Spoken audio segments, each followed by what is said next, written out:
Salam sejahtera dalam nama Tuhan kita Yesus Kristus. Saya Himawan bersama Pak Indra dari lingkungan Serpong Park Blok D BVD Santo Simon Petrus, Paroki Villa Melati Mas Gereja Santo Ambrosius. Kami mengajak saudara-saudara untuk mengenal lebih dalam Santo Petrus, Rasul pilihan Tuhan dan Gembala umat perdana.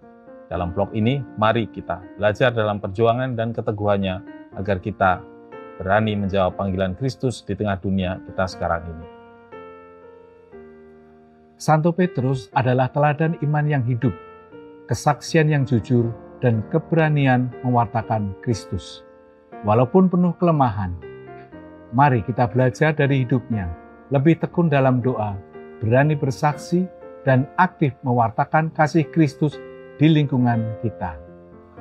Sebelum menyelami kisah hidupnya, mari kita persiapkan hati untuk berdoa. Dalam nama Bapa dan Putera dan Roh Kudus. Amin.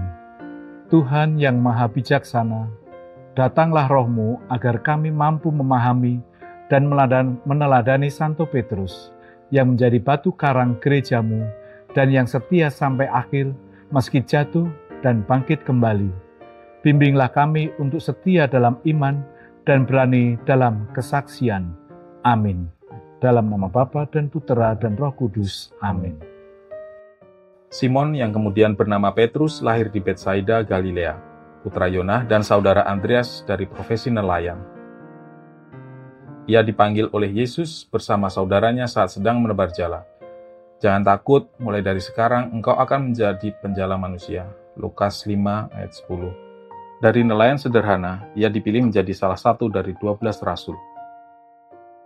Sepanjang pelayanannya bersama Yesus, Petrus dikenal bersemangat dan penuh emosi. Ia mengaku bahwa Yesus adalah Mesias, Matius 16 ayat 16.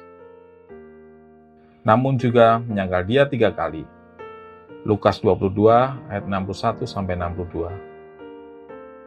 Meski jatuh, ia bertobat. Yesus mengampuni dan memperbaharuinya. Gembalakanlah domba-dombaku, Yohanes 21 ayat 17.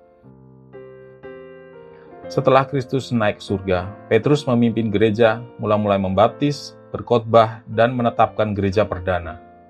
Ia tiba di Roma dan menjadi paus pertama, digantung terbalik sebagai martir di bawah pemerintahan Nero sekitar tahun 64-68 Masehi. Tradisi mempercayai bahwa tubuhnya dimakamkan di bawah altar Basilika Santo Petrus di Vatikan.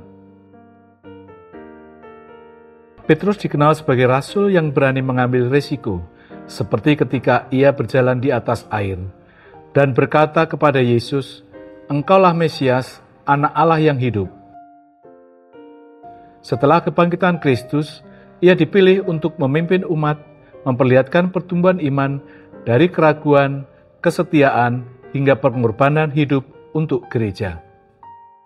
Yesus memberi Petrus kunci kerajaan surga, Matius 16 ayat 19, sebuah lambang otoritas dan pelayanan pastoral.